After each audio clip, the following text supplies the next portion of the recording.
Welcome back. African news now. Minister in the presidency, Mondele Gunfire, on Thursday said more than 500,000 South Africans have benefited directly from the presidential employment stimulus, either through employment or by receiving a grant to sustain their own economic activity.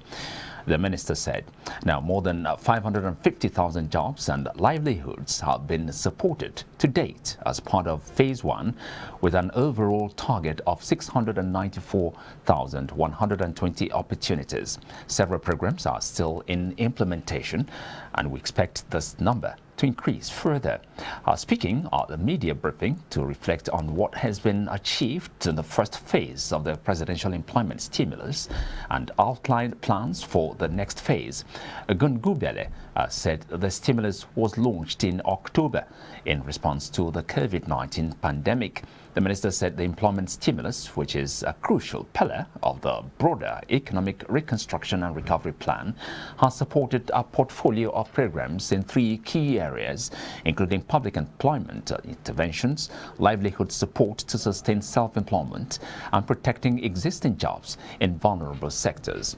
Now, South Africa's biggest engineering union, NUMSA, has rejected a new wage offer as a national strike that has already hit our output as the car makers enter the second week on Thursday.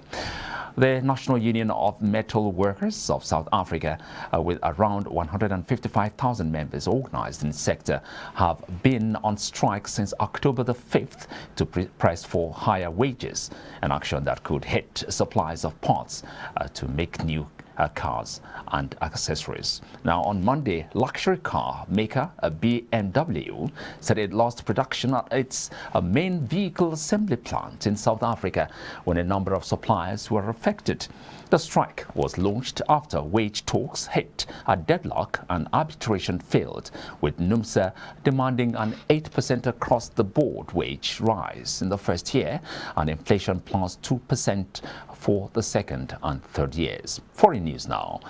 A deadly bow and arrow attack in Norway, which left 5 people dead, appears to have been an act of terror. Norway Police Service, however, said a motive has not yet been determined. The suspect, a 37-year-old Danish citizen named Espen Andersen Brathen, had converted to Islam, and there are fears he had radicalized. Now, he is accused of killing 4 women and a man on Wednesday night in the southern town of Kongsberg. In a press release on Thursday, in Norwegian, police said Brathen was due to appear in court on Friday at 9 local time. Now, a police lawyer told a public broadcaster NRK he would be assessed by psychiatrists. Residents have been deeply shaken by the violence.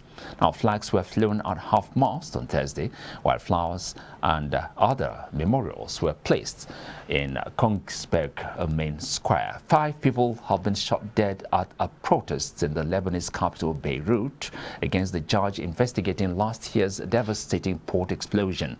Heavy gunfire erupted. Supporters of the Hezbollah and Amal movements demanded Judge Tarek Abita's removal.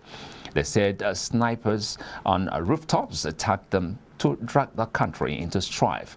Huge tensions surrounds the probe into the port blast, with Hezbollah accusing the judge of unfairly singling out allied former governor ministers.